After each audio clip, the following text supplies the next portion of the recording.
Okay, so let's do this again. Start from the beginning. Birth story on this little baby. So on November 12th, it was a Thursday, I continued on my day like any other day. I didn't do anything special. I guess in a way I did. I hadn't really been trying to do anything to make him come early or anything like that. It was more of I'm just going to continue on. I'm only 38 weeks and 6 days, and although I feel like I'm going to go early, I felt like that with my daughter.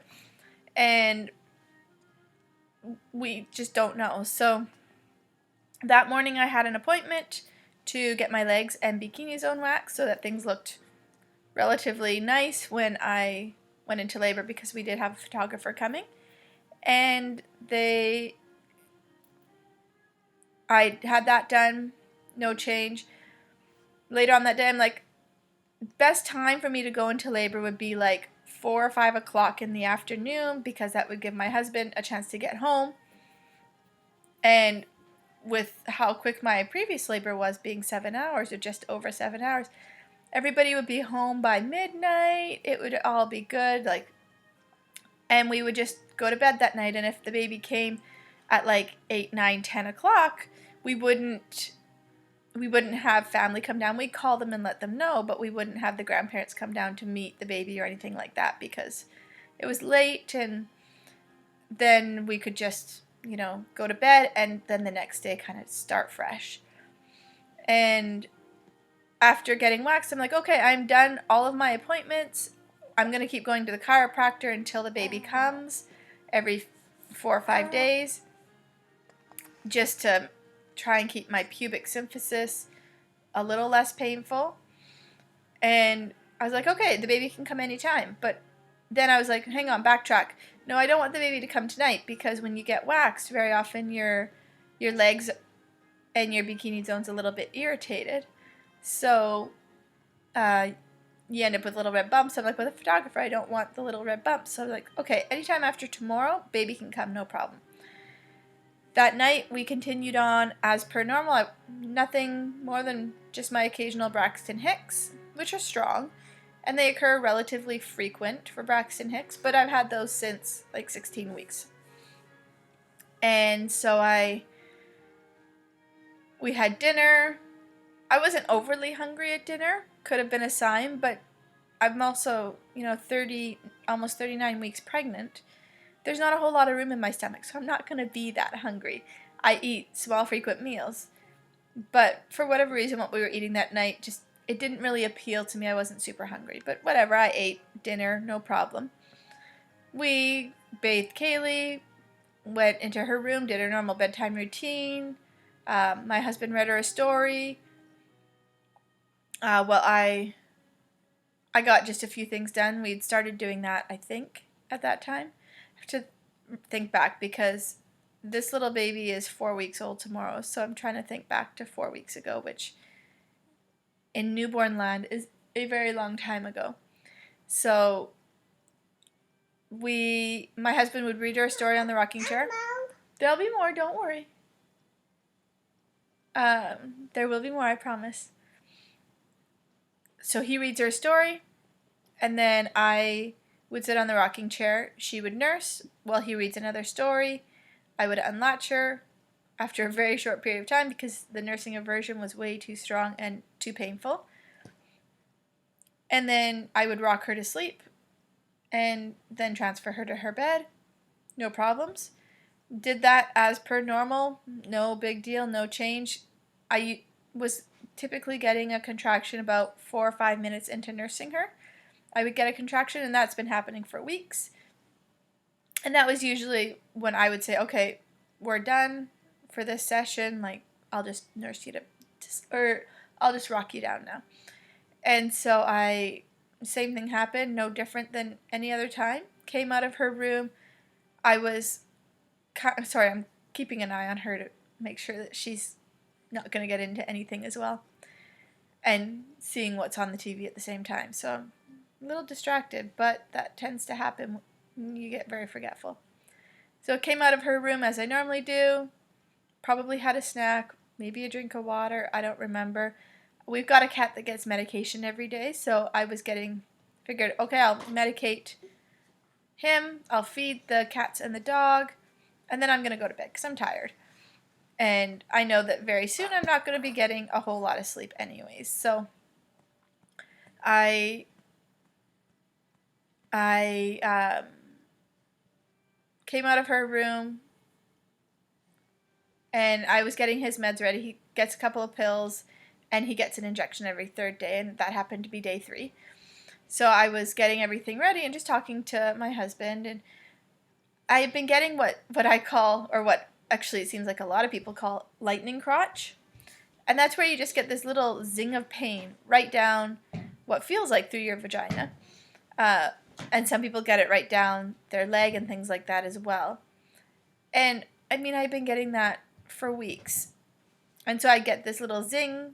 I usually just put it down to the baby moved, maybe hit a nerve in my cervix, and it just caused this little bit of a pain that instantly happens and almost as instantly is gone. And this time when it happened, I had a gush. I was like, oh my gosh. So I quickly put everything down and I quickly went to the bathroom.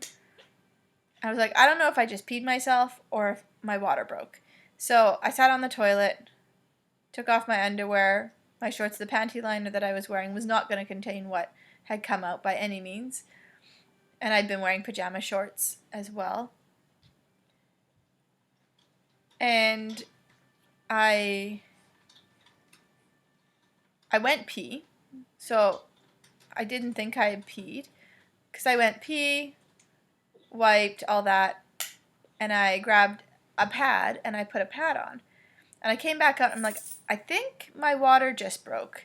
My husband looks at the floor. He's like, I don't see a bunch of fluid on the floor. And there was a little bit there. I'm like, just take a look down the hall where I walked to the bathroom. Take a look in the bathroom. Take a look at my shorts and underwear that I was wearing.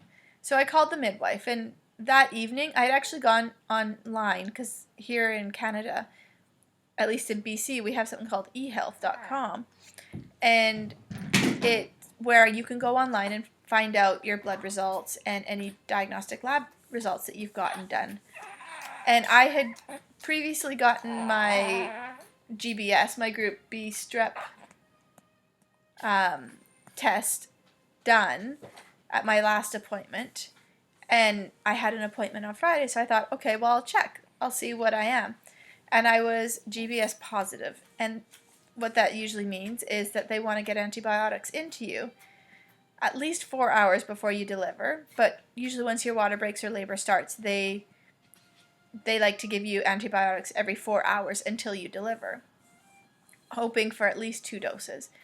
And again, my concern, my first labor was just over 7 hours, and on average, the second labor tends to be quite a bit shorter, so I was worried about getting those 4 hours in, and if it was just a bacterial infection that the baby could end up with and just needed to go on antibiotics if symptoms showed up, then it wouldn't bother me. I'd be like, oh well, whoop-de-ding. But the fact that Group B strep can very often be fatal, it causes meningitis and things in newborns, that it made me slightly more concerned. So I called the midwife, and I'm like, I think my water just broke. And based on questions she asked and what was happening and things like that, she's like, it does sound like that. She's like, there's a few options. You can go to the hospital and get a dose of antibiotics. I can come over and give you a dose. My labor hadn't started yet. That was the thing too, is my water broke, but absolutely nothing else after that. My belly shrunk a little bit because my water broke, and I lost not a lot, but some fluid. And then there was nothing. There were no contractions. There was no nothing. There was adrenaline shakes. Like I was shaky from the adrenaline, going, my water just broke. Like, seriously, my water, I'm like 38 weeks and 6 days pregnant, and my water just broke. And then knowing that I was GBS positive and going, I'm going to have a baby within the next 24 hours kind of thing. I think that was what was giving me the jitters. And so another option that she gave was that she could come over and spend the night. She could just crash on our couch. And that made me feel the most comfortable, would was having her here so that she could do the antibiotics as needed. And so she came over, and by the time that she got there, because I hadn't picked up a birth pool yet, because my next appointment was the next day, and that's when I was going to get one, she was going to swing by the hospital and pick up more penicillin, because she didn't have enough penicillin in her bag for multiple doses. She was going to swing by the clinic and pick up a birth pool, and then come here, which was fine. So my water broke. It was 12:30 at night. It was between 12:20 and 12:30 at night that my water broke. She got to our place at about 2, probably about 2-ish, and still no labor, no nothing. I was getting concerned. I'm like, what kind of timeline are we looking at? I'm GBS positive. We're planning on a home birth. How long do we have before things have to get going, or else I have to go into the hospital and be induced? And she's like, well, we'll get there when we get there. Being low risk for GBS transmission, like I didn't have a fever, my water hadn't been broken for 18 hours. There were a lot of factors going towards the low risk end. And we're like, okay, we'll deal with that when it comes. At 2:30, she gave me my first dose of penicillin and sent me to bed, saying no labor, like let's just go to sleep and we'll see how it goes from there. So I'm like, yeah, okay, I'll go to bed. I'm not going to sleep because my water's broken and I feel like I'm constantly leaking fluid, because I am constantly leaking fluid. And trying to find a position where you don't feel fluid leaking out of you is very difficult. Lying on your side or your stomach, definitely you feel fluid. Lying on your back, you got a little while before you start leaking fluid, but then you start leaking anyways because it starts overflowing. So I didn't really sleep, and by 4 I was starting to doze. I was starting to get exhausted enough because I'd been up since 8 a.m. the day before. So I'm coming up on 20 hours of being awake, and I'm tired, and I don't sleep well anyway, so that kind of makes me even more tired. And so I'm starting to doze around 4, and that's when the contractions slowly started. So every 10 minutes, I would get a mild contraction. Not enough that if I was sleeping, it would wake me up. I would sleep right through them. I would sleep right through those contractions, but the fact that I was awake and I knew my water had broken, it kept me awake. So I would just start dozing, and a contraction would hit. So I'd be awake. And then I'd just start dozing, and another contraction would hit. And we had set our alarms for 6:30. So at 6:30, I got up, the midwife, Fallon, got up. We did another dose of antibiotics, and we kind of discussed then what the plan of action was, because the contractions were only every 10 minutes. Pretty far apart. Sweetie, that's scaring him. So we discussed that come morning, once Kaylee woke up, because Kaylee generally wakes up 8:15, 8:30 in the morning, we figured at that point, if they were still every 10 minutes or still far enough apart that I wasn't really active labor or anything like that, that we would get Kaylee nursing, doing some nipple stimulation, I'd go for a walk, all those kinds of things to pick up labor. But by 8 o'clock, I was like, I'm ready to get out of bed. Like, these hurt too much to be lying in bed for. So it was, I guess at maybe 8:15 or so, I called the photographer. We had texted her the night before to say, my water broke, but labor hasn't started yet. And she was on call at that point anyways. And so she's like, okay, let me know when things actually start and pick up, and she'll head over. Because she was coming from the States, and I live in Canada. So she used to get through the border, and it's not that long. It's only like a 20-minute drive. But even still, just to make sure she made it on time. And so we texted her, let her know that we're going to bed. Like, go to bed, relax. We'll text, or we'll call you when things actually start, and it looks like you should come up. And so at about 8:15, 8:30 on Friday the 13th, November 13th, I did call her and just say, things are picking up. It's probably a good time for you to look at coming up soon. So she's like, okay, I'll finish my breakfast, I'll get dressed, and I'll be up there. No problem. Came out, was talking to the midwife, and they were pretty uncomfortable at that point, but I could still talk through them and things like that. And we were just waiting for Kaylee to wake up, who, oddly enough, slept in until 8:45 that day, which is fine. So at 8:45, I was like, no, we're not going for a walk. We're not doing any nipple stimulation. Things were picking up. But the midwife was like, okay, I don't consider you in active labor quite yet. And they're midwives. We don't check cervical dilation or anything like that. We don't check that kind of things because it is what it is. Like, my body's doing what it needs to. There's signs that it's progressing. And we're just going to go with that. And if there looks like there's an issue or anything like that, then yeah, we'll look at how dilated you are. But really, dilation only tells you what's happening at that exact moment. You can go from 1 centimeter to 10 centimeters in an hour.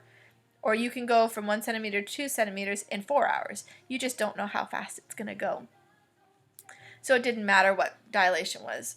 So she's like, I'm going to go back to the clinic. I'm going to get some paperwork done, that kind of stuff. Give me a call if you need me to come back, but I'll be back at 10:30 anyways for your next antibiotic, next penicillin injection. So this was at like 9:15, that she's like, okay, I'm going to go to clinic. I'll be back at 10:30 or call me back earlier. The photographer showed up probably around 9:30, 9:45 or so, and it was getting difficult to talk through contractions at that point. And I'm going to put a bunch of photos at the end here of the birth photography as well. So she came up, was taking pictures, getting herself oriented in the house because she'd never seen her house before. Making sure things looked good, taking some test photos for lighting purposes because it's light. Baby was great. Waited until it was light out to start labor so that there was less flash and things like that. My husband started filling up the birth pool. We inflated it the night before, not knowing again how long we were going to have to get things ready. So we inflated it, we put out the drop cloths. So Kaylee went to bed. The house is normal, as it normally is. And we put the drop cloths down, we moved her toys out of the way, we filled up the pool with air so that it was fully inflated, and then knowing we'll fill it with water closer too. And by the time that the midwife was leaving, my husband Patrick was filling up the pool. I lasted on the couch until about 10:15. 10:15, Patrick called the midwife and said she's getting in the pool now.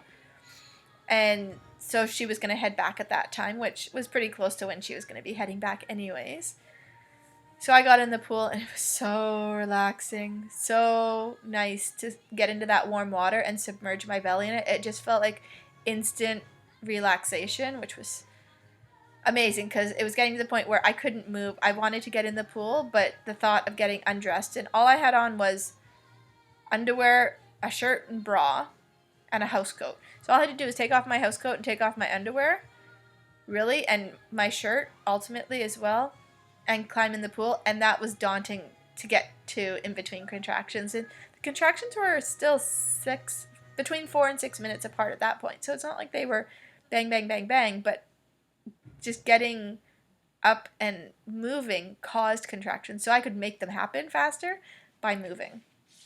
And I found that out earlier before the birth photographer even got there, because I had a video camera set up, just to kind of background. It was just going to catch the overall room and just what's happening in the whole room, because we were going to have stills of everything, and I just wanted the energy and everything in the room. I wanted to see what it was like, because when you're in labor, you don't know what's happening around you. And with Kaylee staying with us, like, I want photography to catch her expressions and everything, because I'm not going to be able to focus on her at all.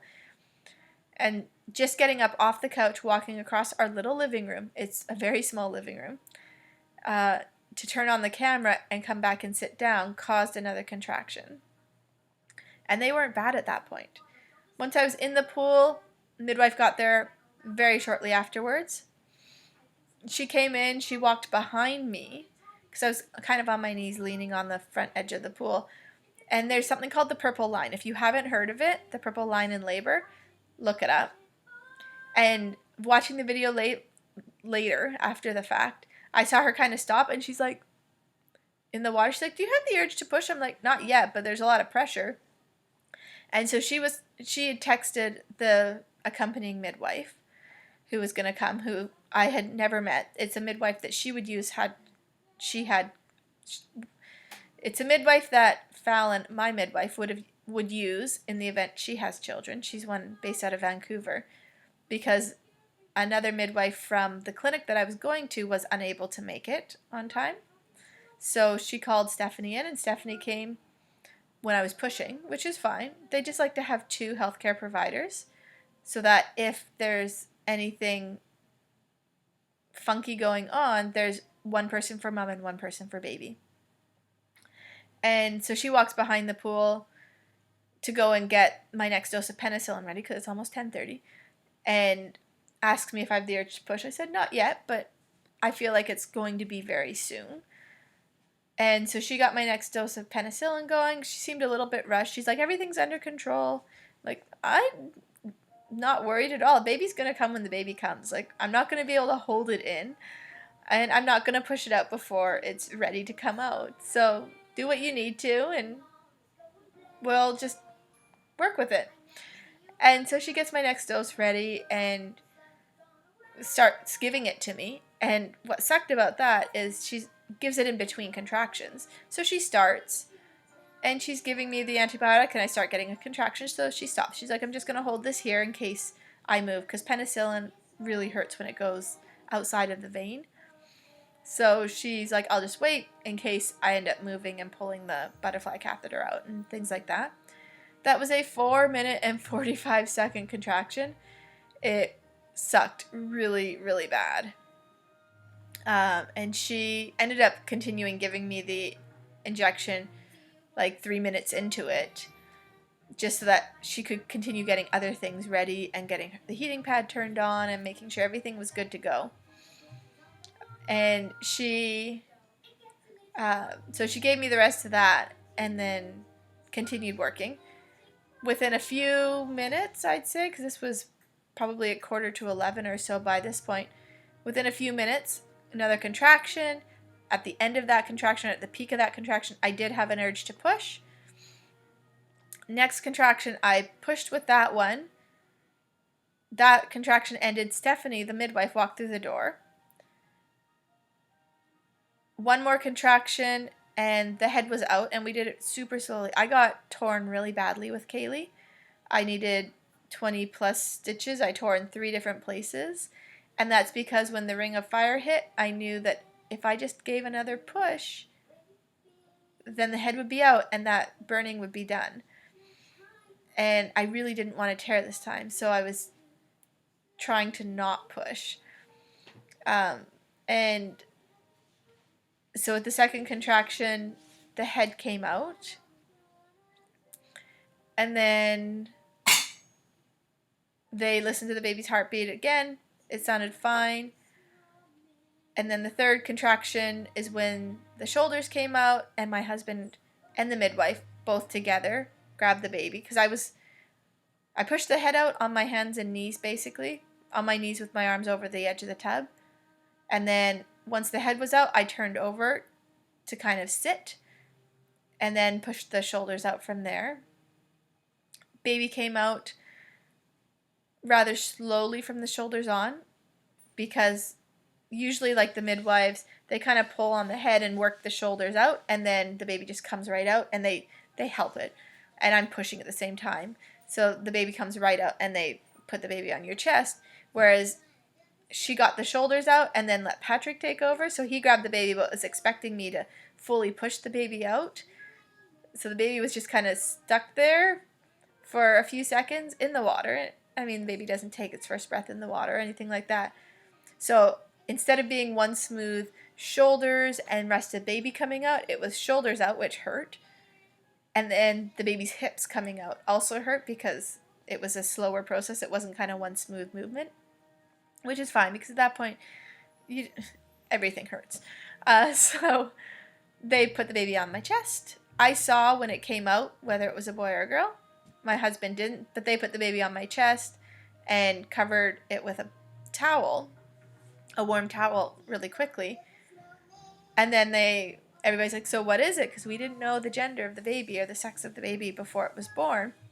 And like, I already saw, so I just kind of, he was lying on my stomach and I lifted his legs because my husband was on the other side of the pool, and I lifted his legs and it's a boy, yay! Kaylee was enthralled with him right from the get-go. Basically, he came out, he was put on my chest within a couple of seconds, took his first big breath and big cry, and basically at that point, Kaylee was baby nipple nurse, because we had already talked to her. We had pre-warned her that the baby was going to nurse shortly after it was born, and the midwife kind of laughed, and baby's not quite done being born yet, but it'll nurse and everything. So we stayed in the tub or in the pool for a few minutes, not too long, because within minutes of the baby being born this time, I was getting the contractions for the placenta, which is great because I ended up with oxytocin last time, because after 30 minutes there was still no, my body wasn't trying to expel the placenta at all. So my body was starting to say, okay, I'm going to get ready to get rid of the placenta, and I did not want to birth the placenta in the water because it makes the water really bloody. At this point, there was next to nothing in the water. There were a couple of pieces of amniotic sac floating around, a couple of little bloody strings, and that was it. Like, the water was still clean. I didn't poop in the water or anything like that. So I was worried I didn't want a pool full of bloody water to be there, because the night before was also a storm and my in-laws' house started flooding, so they took our sump pump, which is how we planned on draining the pool. So we didn't even have a pump to be able to drain it. I'm like, I don't want to look at that all day until they come to see the baby. This song is louder, so I will turn it down.